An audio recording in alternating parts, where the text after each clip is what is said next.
નમસ્કાર દર્શક મિત્રો, આજે જીવ મૈત્રી યુટ્યુબના માધ્યમ દ્વારા અમે બીજો એવો પ્રયત્ન કરી રહ્યા છીએ કે લોકોને જિંદગી જીવવામાં થોડી સરળતા રહે। ધંધુકા તાલુકાના બાજરડા ગામે બુટિયા સુનિલભાઈ ઝીણાભાઈને આપણે આજે આપીશું અને એક માનવ સેવાનું કામ કરીશું। તો ચાલો મિત્રો, આજે આપણે જઈએ બાજરડા ગામે।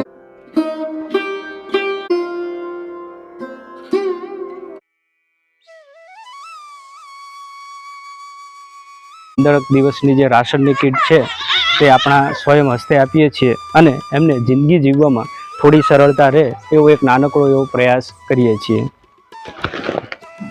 તેમનું ઘર પાકું નથી, તેમજ કાચું છે અને એ પણ એક ઝૂંપડાનું જ છે અને સાઈડમાં દિવાલો પણ છે નહીં, જે તમે જોઈ શકો છો।